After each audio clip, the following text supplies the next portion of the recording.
In 5, 4, 3, 2, 1. Oh, let's break it down! Unstoppable! Not on my watch. Freeze! Don't move! Ever get that feeling of deja vu? Winky face. Hello and welcome. You're listening to a Heroes Welcome episode 31. Thank you so much for joining us. My name is Wes. I'm here as always with Andrew. So we got the new patch out. Yeah, it's been pretty good so far. I've been having a lot of fun with it. It came a little bit sooner than we expected, but it's been really good so far. I was expecting, in between season 2 and 3 maybe, but it came out, sooner than we thought, and it pretty much came out immediately after our last show. Yeah, right away. I mean, a lot quicker than we expected. Like I said, we were both expecting it in the interim between seasons. We were thinking it was going to be. So it's kind of a nice little surprise to get it a little early, get our hands on it, and get a chance to play it.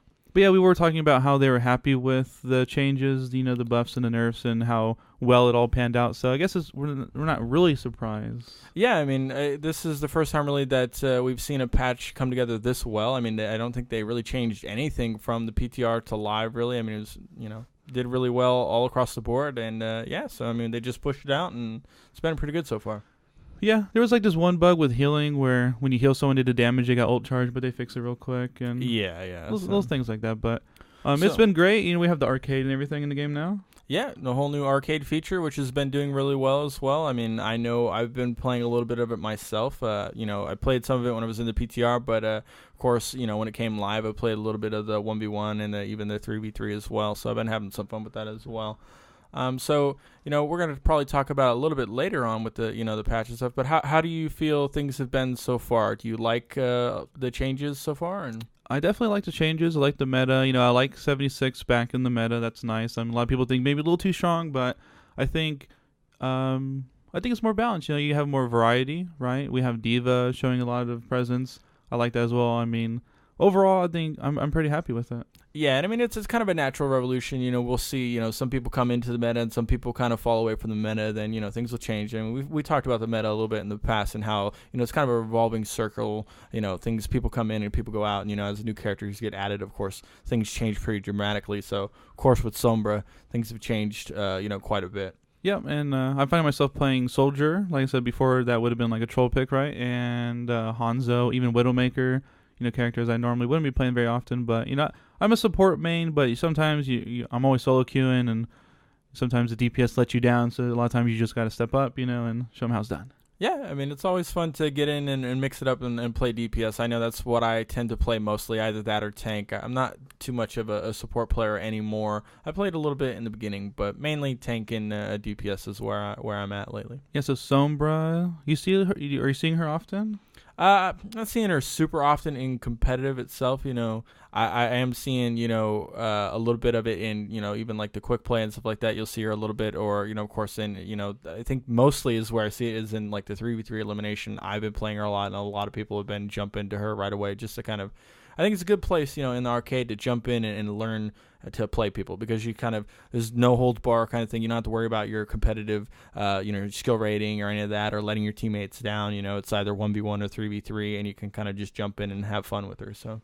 Yep, I've been having fun and getting free loot crates, right? Every 3 wins you get a loot crate. Yep, so I did all mine. I mean, I had a lot of fun doing it. I mean, like I said, I've been having fun with the 1v1 experience, just kind of seeing how some people play different characters, having things stripped away and it's just you versus one other person. You get to really see how some people play. Yeah, I did it once, but, 3v3 is a nice little warm-up area. I usually play like Hanzo or something. I mean, you just play whatever. It's for fun.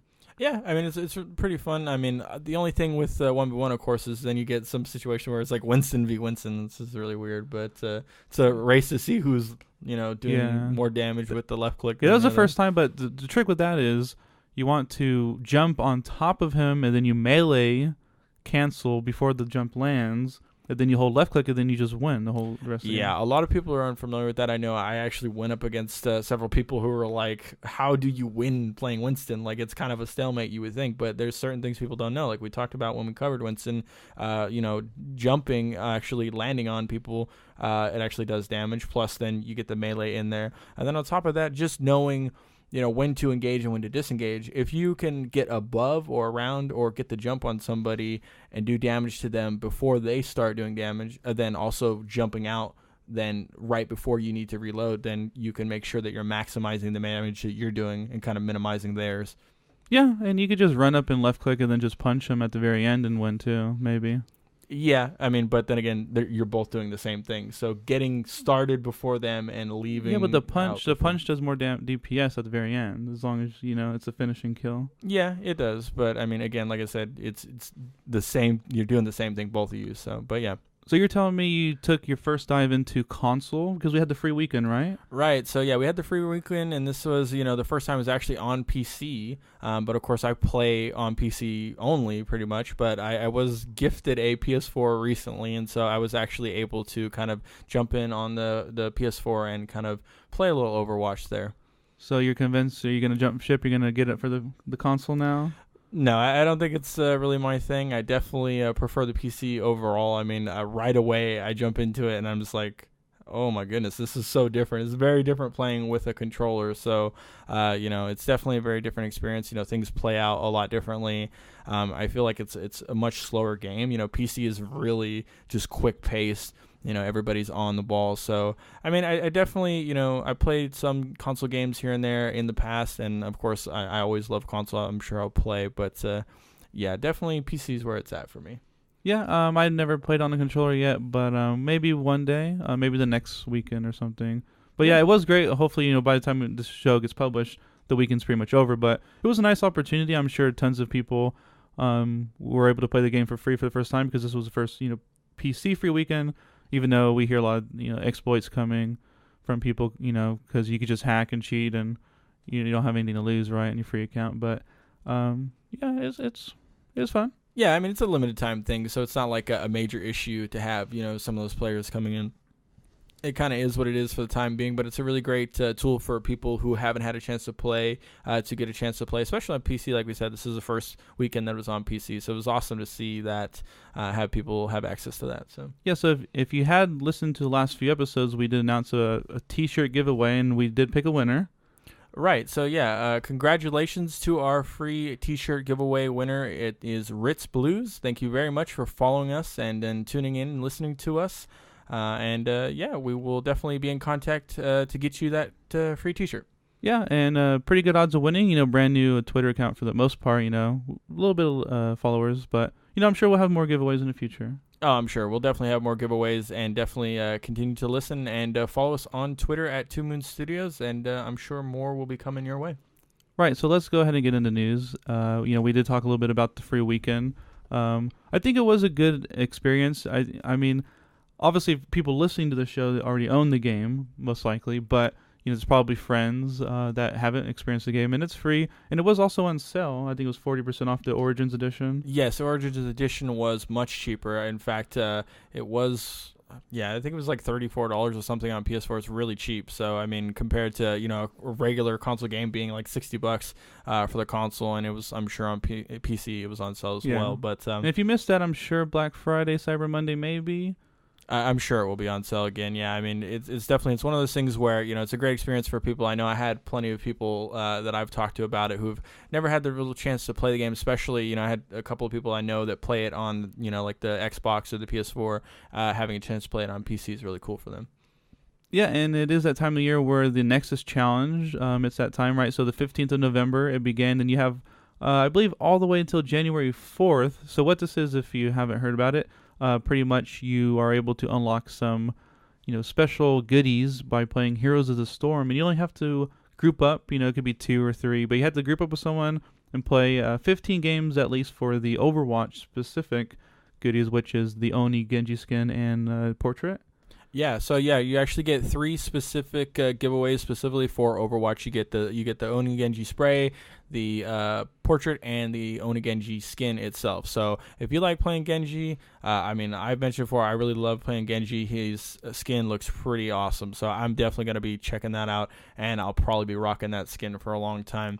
So it's only 15 wins in Hero Storms with at least one or more friends. You can log in and play, get those 15 done. But I was actually surprised I put the 30 in there because I mentioned I was looking at it, and there's some pretty good giveaways. If you play Heroes of the Storm, this is definitely a time to do that, because if you group up with a friend and play 30 games, you get quite a bit in Heroes of the Storm, which is really awesome. Yeah, I believe it's like 5 or 6 heroes, and you get a stim pack for a month. obviously people who play that game see that it pops up in their quest log. Yeah. So I'm sure they're all over that. But just let everyone know, you could just play AI games, right? And obviously I did it. It only took, maybe an hour and so. Yeah, But, I mean, you can do this versus AI. You can do it in any version of the game, so it's really cool. Yep, and it's probably the best looking Genji skin. I don't play that much Genji, but obviously I'm going to get it anyways. Yeah, it's pretty simple. 15 games, like you said, it's not a lot of time or effort put into it, and it's a pretty sweet skin. Yep, and there's also Season 2. We want to remind listeners that, that's ending really, really soon on the 24th. Yep, it's ending pretty soon, and, Season 3 will be starting up pretty quickly. Like I said, it's only going to be in exactly a week between Season 2 and 3, so that will start December 1st. And it's important to point out that we will actually be able to queue for competitive in between that down week. That's something new that they're going to be doing. But so pretty much the same rule set and everything. You're obviously not going to gain skill rating or anything like that, but you're able to queue in competitive, get those really balanced matches that you've been familiar with. And that was a joke. And first, so it's a Thursday, right? So it ends on Thanksgiving, and a week after that it'll begin again. Right, exactly. And there will be a in-game countdown as well for that time in between, which is pretty cool. Yep, and so let's talk a little bit about patch 1.5. Obviously, we covered it in depth when it was in the beta, PTR. Right. And obviously, I'm pretty happy with it. It's nice to see new characters, a little more prevalent than you normally would, like Diva. I like Diva a lot.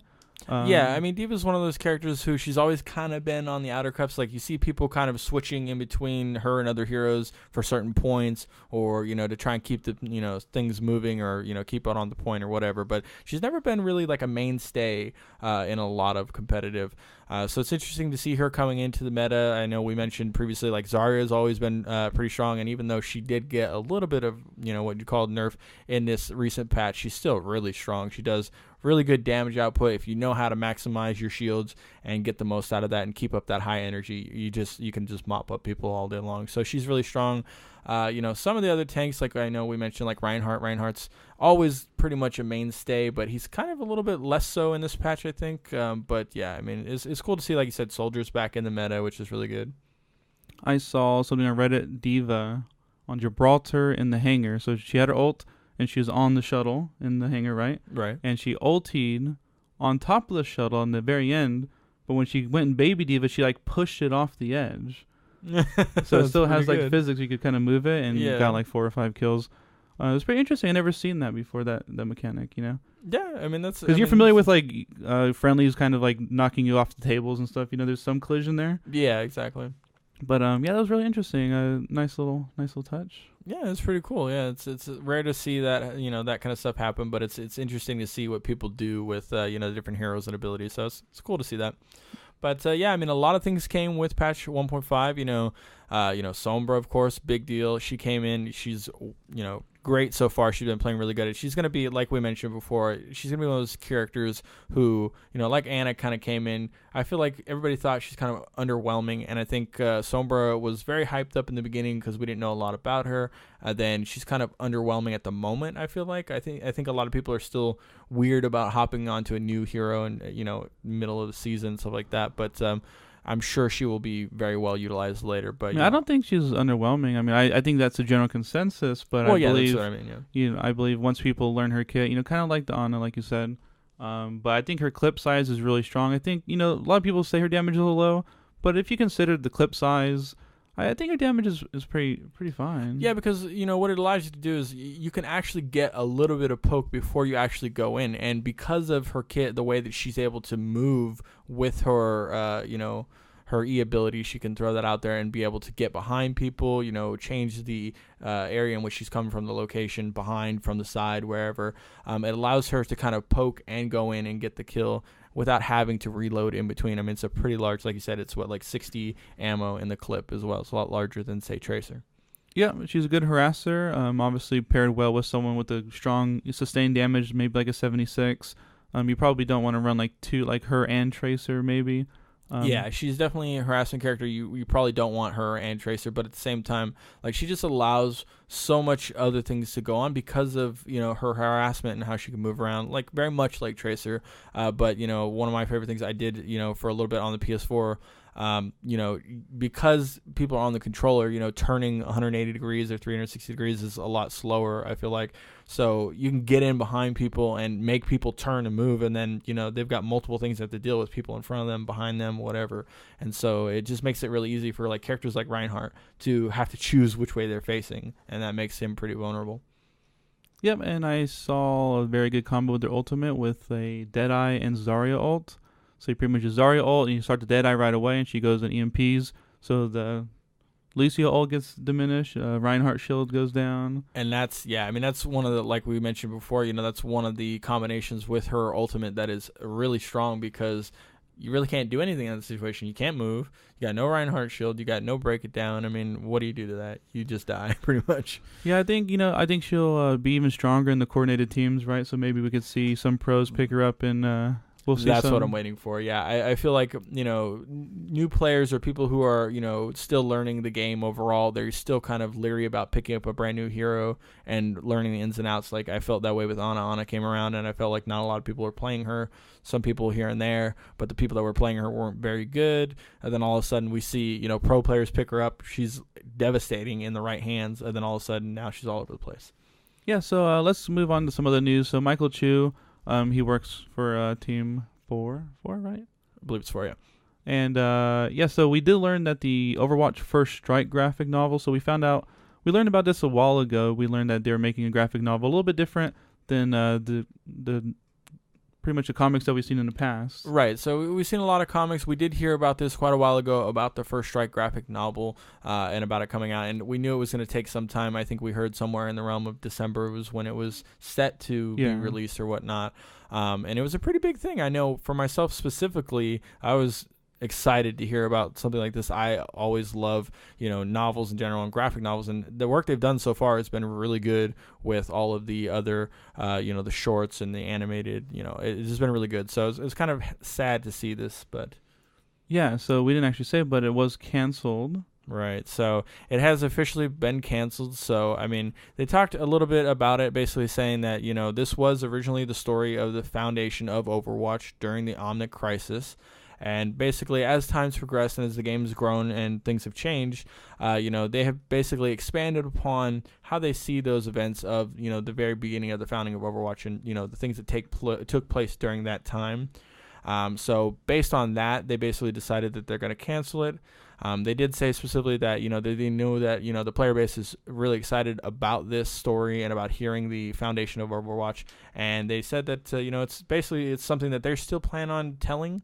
But with the changes, they're going to probably relook at it and probably won't see it for some time. Yeah, so, I mean, I know a lot of people are looking forward to it, myself included. First Strike, like I said, it kind of told the story of how Overwatch began because there was an Omnic Crisis, and they kind of got together this team, right, they called Overwatch, to kind of obviously defeat that those crazy robots. But yeah, it had obviously Reaper, before he was Reaper. They had Morse, they had Ana, they had Torb. He was one of the original guys as well. And also some other heroes, probably new heroes. But, I mean, we know they were working on it for a while, so I don't know, maybe we'll see that later. But pretty much the way it made it seem was they actually changed some of the story. Yeah, I mean, you got to imagine, the Overwatch universe is quite large. I mean, we already have, quite a few heroes and a lot of backstory even with them. Even just the animated shorts, we got just a little tidbit of information about all the characters, and it's been really interesting so far. I mean, you think back to the animated short with Genji and Hanzo, and that was an amazing short. They did such great work on that. Even Soldier 76, it painted a pretty good picture of, Soldier and his, time and what's going on with him lately. And so they have such a huge universe to work with.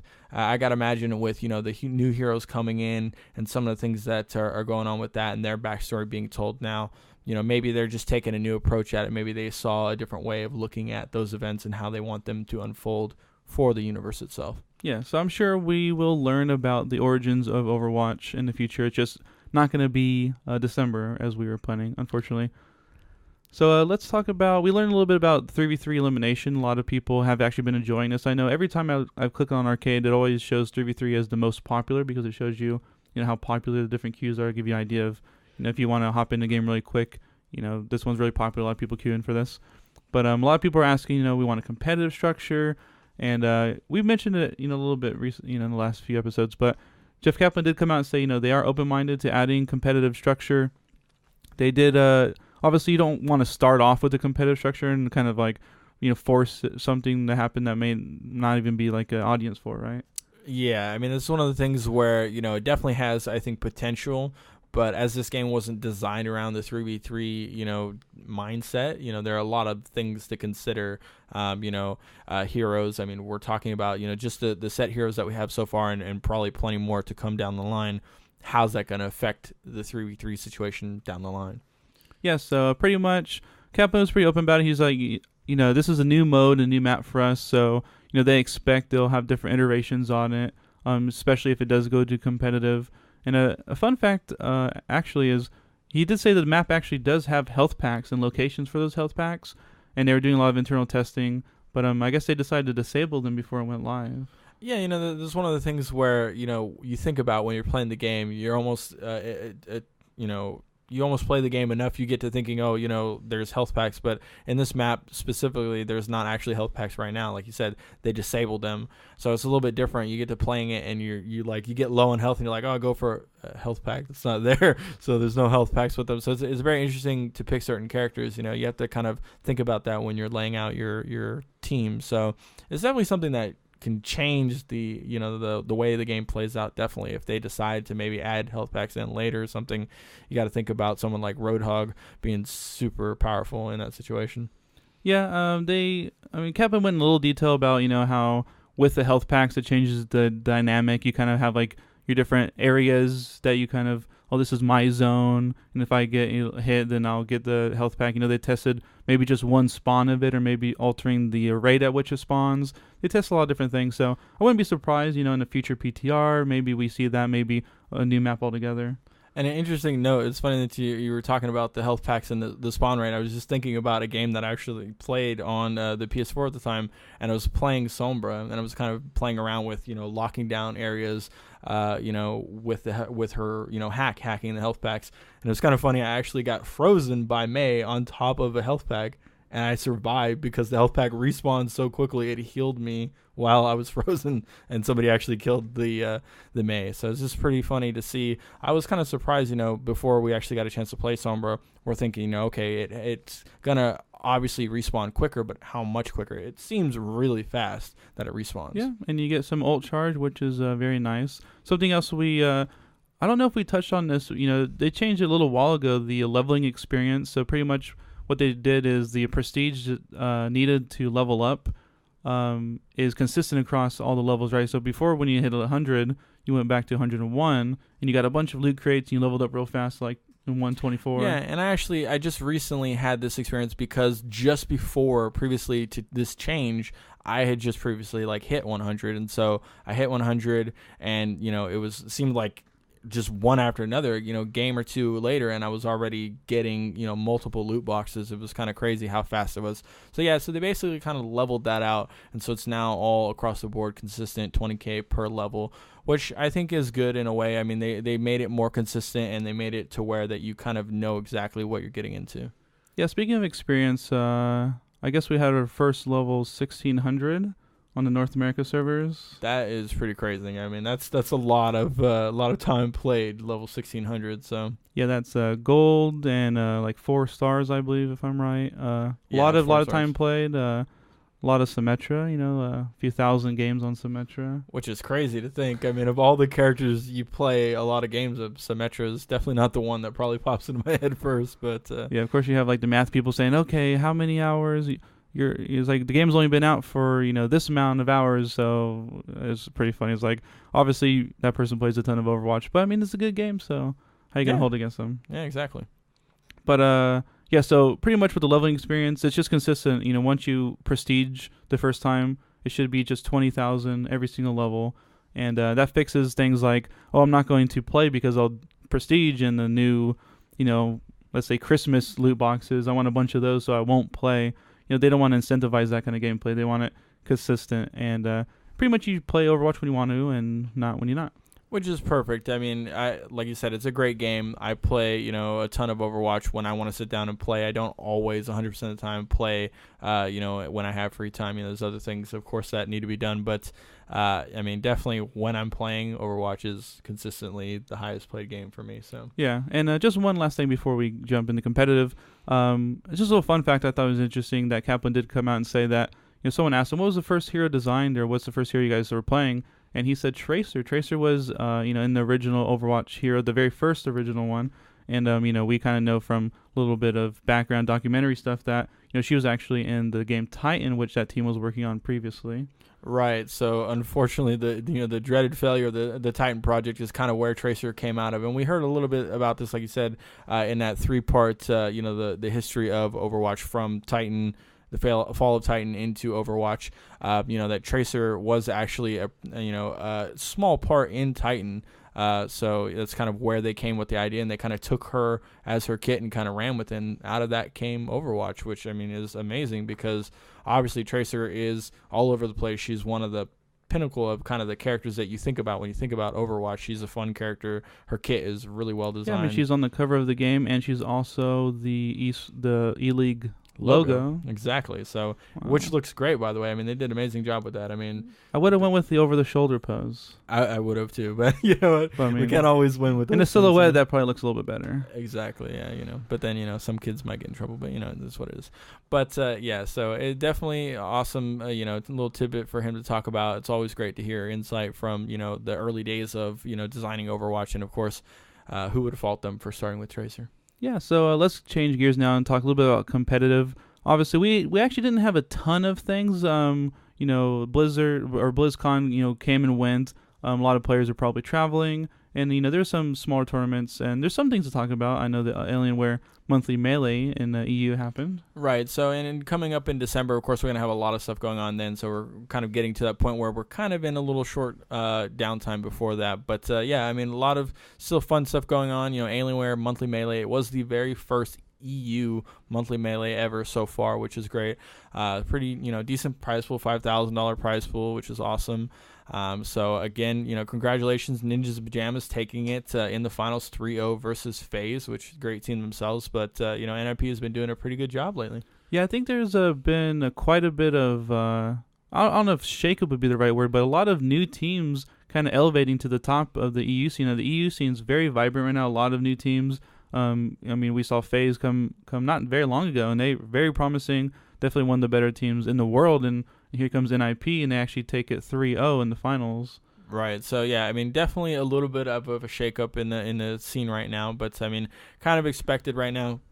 Before E-League starts, we're still seeing roster changes. We're still seeing new teams kind of coming together, forming, getting comfortable with each other. Ninjas in Pajamas, NIP, one of the teams that are kind of relatively new.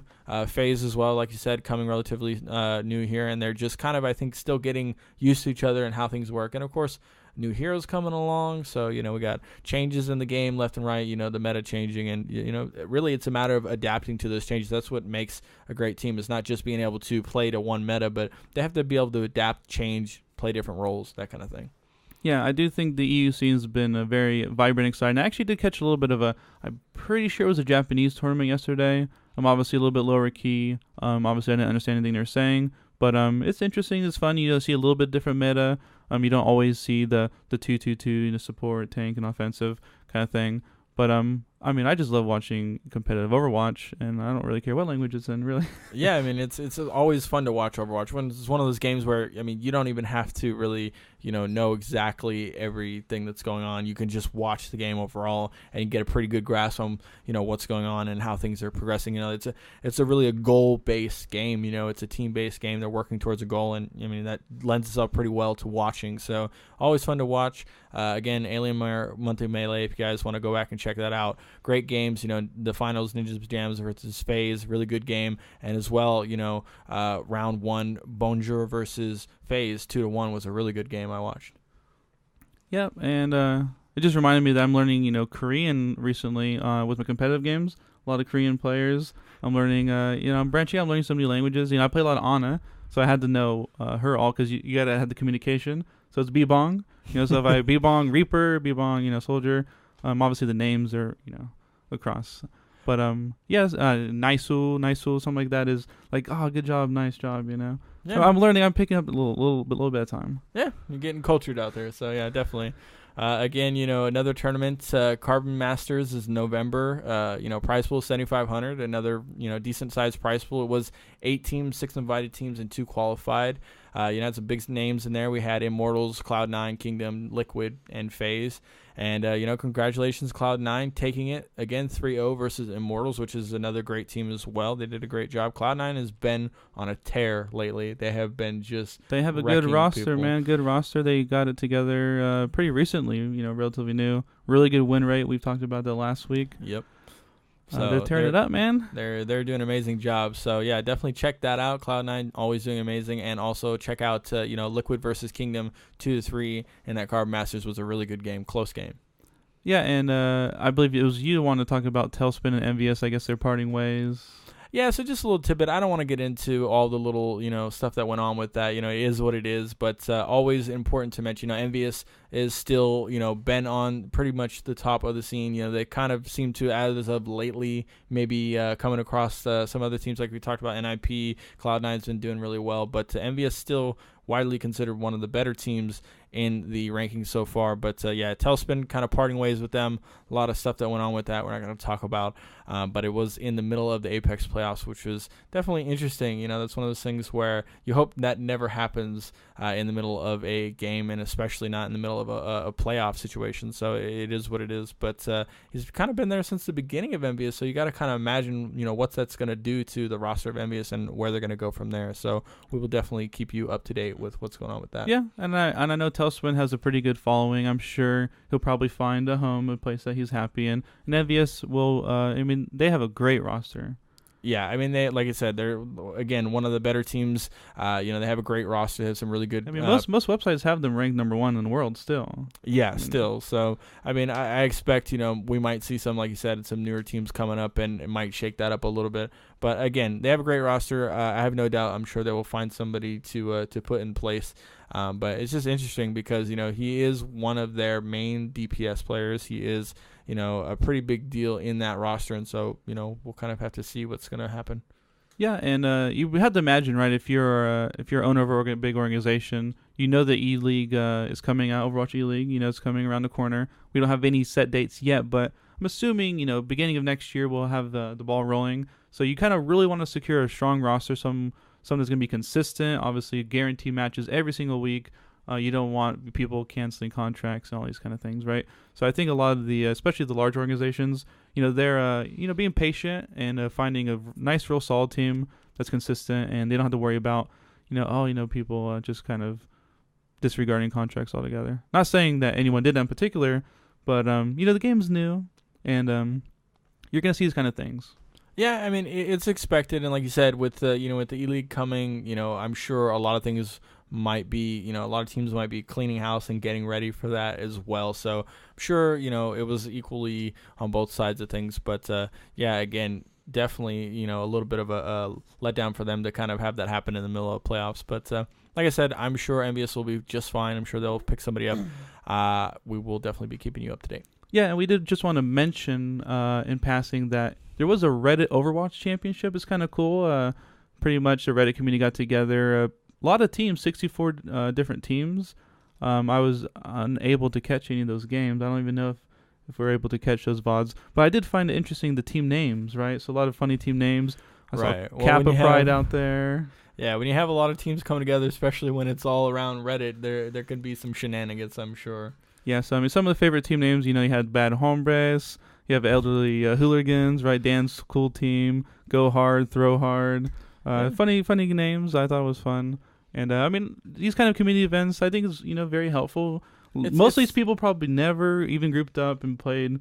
Come on, the vast majority of these players probably never had any, they'd never even been placed in a bracket before, right? Yeah, so. That's one of the things that's great about something like this. It's a community thing, just getting together, kind of throwing these games together. It's just a way to kind of bring people together and have some fun. And, that's always healthy for a game. And then that happens only around healthy games. You don't see dead games trying to get communities together like this. And it's always cool to see, especially around a game that you love.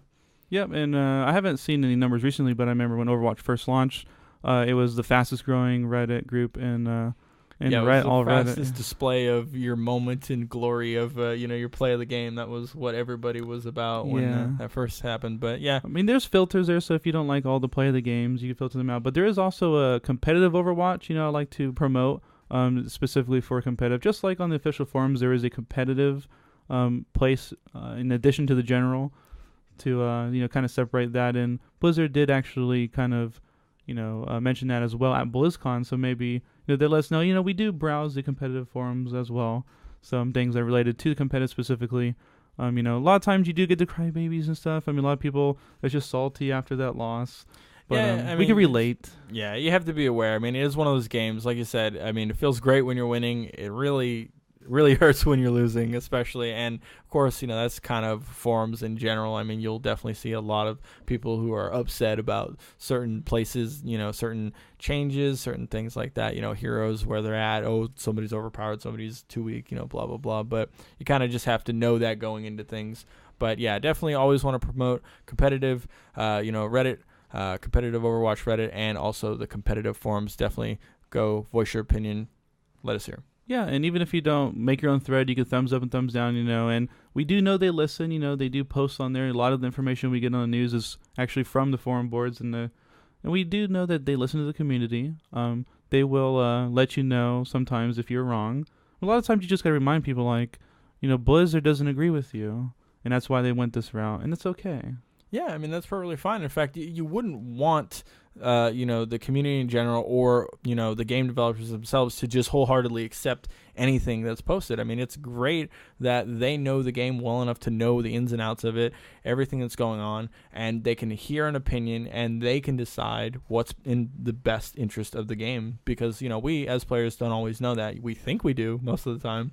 We know, even though we're sitting at, 2,500, we think we know everything about the game and how it works and how it should work. And, oh, my rating's not working right. I'm losing too much and winning too little and blah, blah, blah. But it's good to know that, the developers are on it. They have their thumb on the pulse of things, and they're going to do what's best for the game. Yeah, community is definitely good. I mean, if that's something that you normally don't do, I would check it out. Right now, you'll see a lot of people finding groups for the Oni skin, grouping up for Heroes of the Storm. If you can't find people for that, there's plenty of people looking for that. Even people just queuing for competitive. They don't want solo queue because that's painful. They'll go out and try to reach out. And, I mean, it's nice. And like I said, the Reddit championship, that was very fun. I look forward to future tournaments like that. I mean, it's just fun. It's fun and it's healthy, but yeah, I think we should hop on into. We have a little bit of strategy to talk about, just something to give you guys, just a little bit tidbit for the game. Yeah, so I was thinking, what we can talk about strategy. Sombra is out.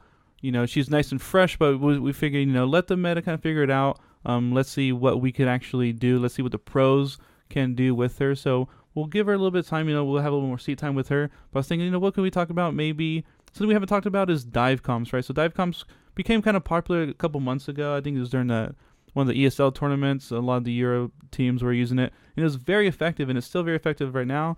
And, players like Diva comes to mind. She's better now. She's got more armor and more health. I think it's very successful. So we can talk a little bit about dive comps. Right. It is important to know, we're going to talk a little bit about it and we'll kind of break things down, but it is important to know it's one of those things where, it's better always in the hands of, a group that, is put together pretty well. So it's something you might consider, obviously, if you're just hopping in competitive and you think you're just going to run Tracer or Genji and you're going to make this a dive comp. You definitely need to be communicating when it comes to something like this. It's something that the whole team has to work together at.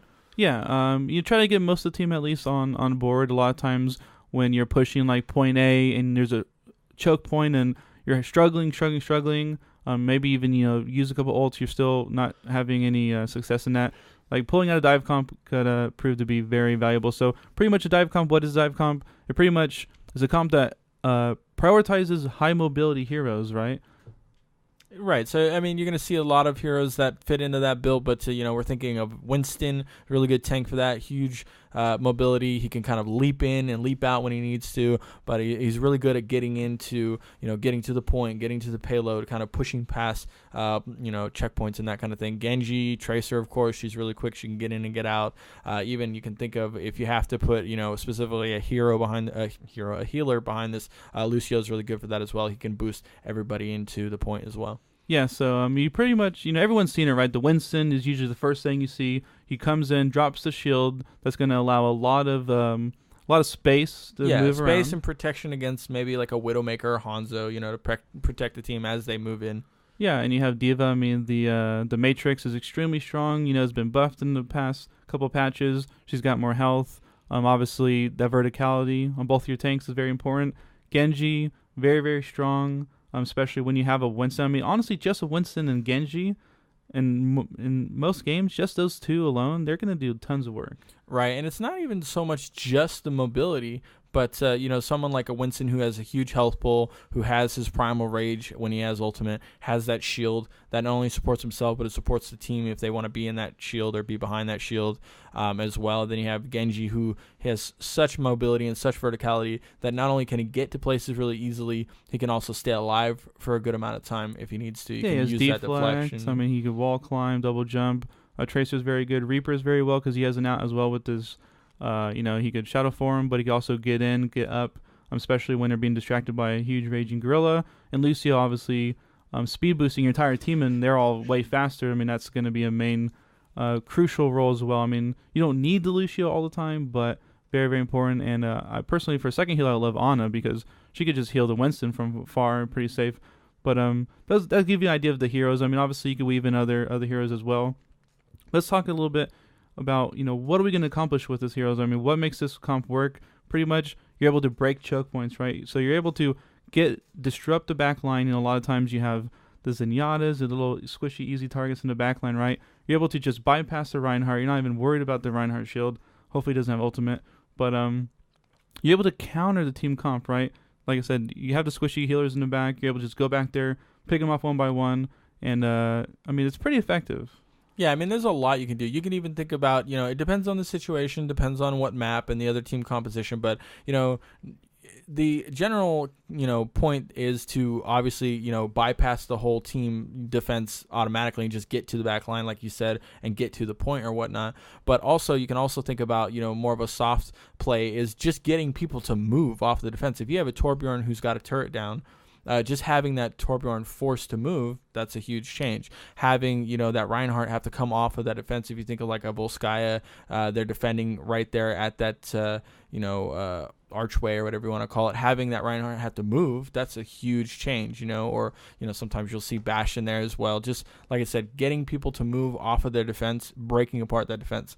A lot of times, defenses are so strong. They're such a good composition. They're playing so well together, and they're so trenched in that spot that the only way to get through is to just break through all at once. You're not going to be able to just poke your way by that situation. Yeah, you definitely don't want to go in, trinkle in one by one, get picked off. This is something you're going to want to do all together. Like I said, you're going to be coming from multiple angles. So that Reinhardt, he's not going to be able to fully protect his team because you're going to have a Genji on this side, a Winston on this side, and maybe even a Reaper coming down from on top. But it's very, very effective, obviously, mostly on attack, right? When you're attacking a King of the Hill, it'll work well as well. Right, and another thing that's important is, you've heard the saying before that, the more defensive you are, the more trapped you are. And in a way, that's kind of what the dive comp excels at, is when you have that team that is super defensive and that's really all they're going for. They're on that one point. They're all together right there in that archway defending.